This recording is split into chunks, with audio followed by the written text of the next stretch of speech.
It's officially day one of trying to talk for an hour straight, and today's topic of discussion is mainly going to be about the attention economy. This is something that has been on my mind for a while now as a content creator myself, someone that creates content for other creators, large, small, niche, whatever.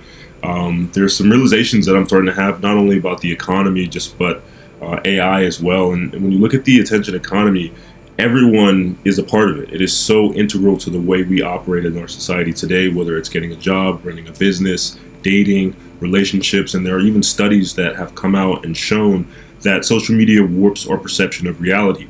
And looking at the macro political landscape that we exist in, the possibilities for people to post themselves online, or for people all over the world to post anything, open up a whole Pandora's box of issues that we haven't really fully understood yet. And the internet truly did become this Black Mirror-esque type of situation where these devices and platforms are shifting the consciousness of the masses to make political decisions or purchasing decisions.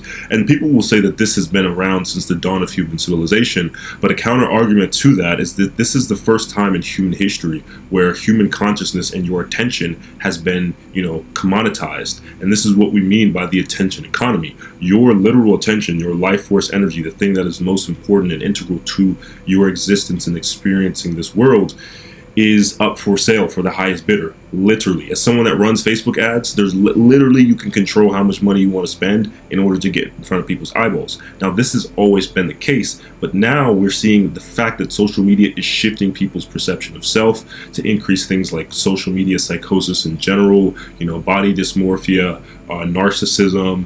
People talk about that all the time when it comes to dating and narcissistic tendencies. And I do believe it's true. I think we've entered the era where, people want authenticity because of the downsides of social media inherently, how it ties to our brain and the social structure of certain people.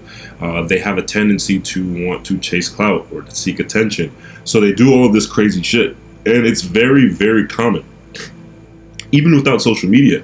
And I think the big important thing is that there's a combination between what's natural inside of our minds, evolutionary, psychologically speaking, compared to how this technology is starting to hijack those parts of our brains and actually cause the other parts of our brains, like the ability to focus, regulating your dopamine, not staring at a screen, looking off into the distance, all of those different parts of our brain that were much more regulating and slow paced aren't being activated when you're on these short form platforms, when you're on YouTube.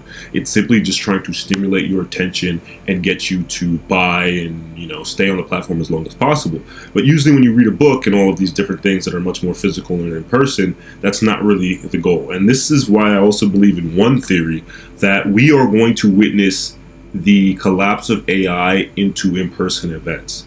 And what that means is personal brands and in-person events like social clubs and pickleball are going to become the future, because AI in the digital world is going to become so crammed. There's so much world in the cloud or the digital, metaverse, but ironically, there's so much that it often causes people to be trapped in this Black Mirror type episode where it shifts their perspective on reality. It causes mental health and, psychotic issues. And then on the flip side of that, there's people who can create content on these platforms that doesn't necessarily have to align with that.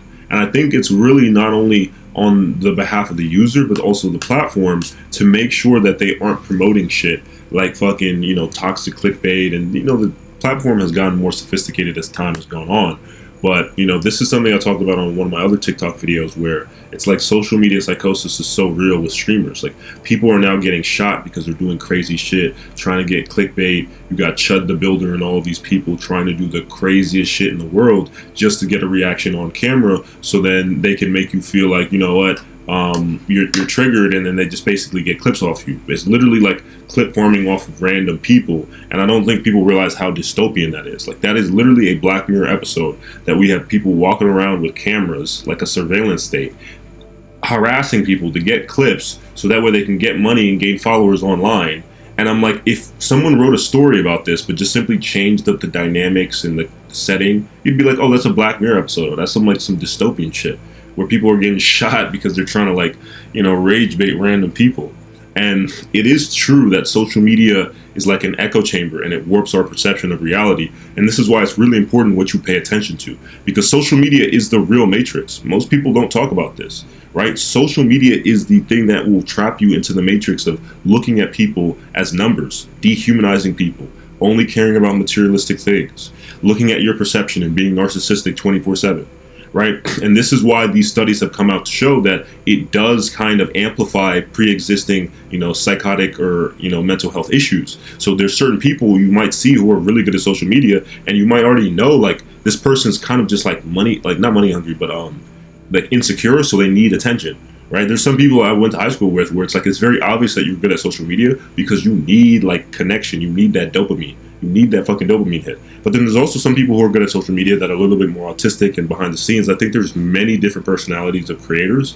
But for the most part, most creators who are super successful are actually crazy. There's some sort of mental illness that they have. Not illness, but they're usually mentally off in some way, shape, or form. They're either usually super reserved, they're either super addictive or super obsessed with their personality, because the psychology of someone who's going to want to post on social media, put themselves out there and like to grow, not all the time, it doesn't have to necessarily be negative and nefarious, but there is a large percentage of people who tend to do that for the wrong reasons because they're lacking something on the inside and it's an insecurity thing, and then they become wrapped in into this entire world.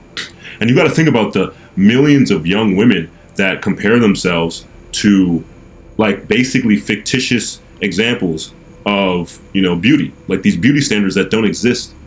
I mean, think about how insane that is. There's probably some young woman out there who's comparing her body to a woman who's on peptides or editing her body with Photoshop or whatever, and it's like you're comparing your physical natural body to something that's completely artificial and not natural. So of course you're going to feel bad. But sometimes people don't even know that. And one of the things that to me is kind of paradigm shifting, or the trippiest thing about the online business space, is once you realize the amount of people who are not lying, but there's just so much information you don't know behind the scenes, right? If you had a glass mirror, or you could be God for a day, and you could see through everyone, you could see their story, you could see if they were authentic, you could see if they actually knew what they were talking about, you'd be surprised how many of these people who are creating these courses and coaching and creating content are just as clueless as you. And that should actually be empowering for you to go out and start creating content and start to put yourself out there, because there's a massive opportunity to connect. And yeah, 1 second, I need to get a drink. It's at 8 minutes right now, so 8 minutes and my mouth is kind of getting dry. But yeah, overall, the attention economy that we live in right now has been,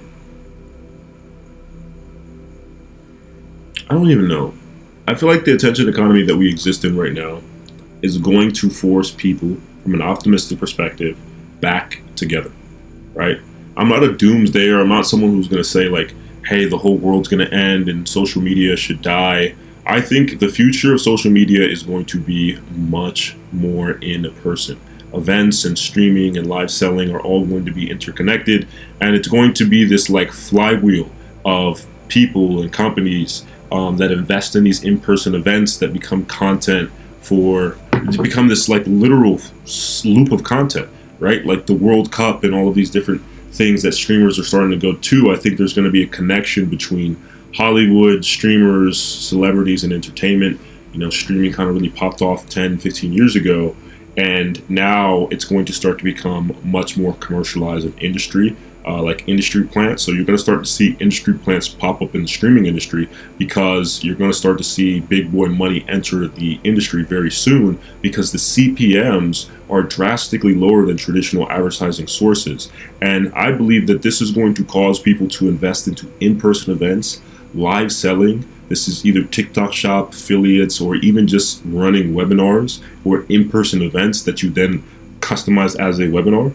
And I think people are going to be a little bit burnt out from the internet or social media in general. So what they're going to do is they're going to want to pay for an in-person experience over just buying something online, right? I think the whole phase of online activity, influencer culture has kind of died out. People actually want authenticity. They want in-person shit. The economy has shifted. More people aren't having sex. They're online more than ever. So the human desire to connect and be together is going to be one of the most valuable things to invest in and to master as a brand, as an artist. Showcasing that in your, music, or showcasing that in your company is truly going to be the next big thing, especially when companies and organizations start to structure their content in a more diverse way, outside of just having like a big personal brand or corporate page, but having like this live ecosystem of content within just a company, right? And I really believe that's going to be the future, because you're already starting to see it happen in front of our face. And it's been about 10, 11 minutes right now. I'm going to kind of end the video because I think 50 minutes is kind of overkill. I just want to do this every single day. But I think that was a good, pretty good first video. I'm excited to see how I would sound in 100 days of doing this. So that'll be like around the end of the year, like Christmas time. So that'll be pretty exciting. I'll be looking forward to see how good I am at speaking. So if you guys are here for the journey, make sure you like, follow for more. Day 1 of a 100-day journey. Peace out.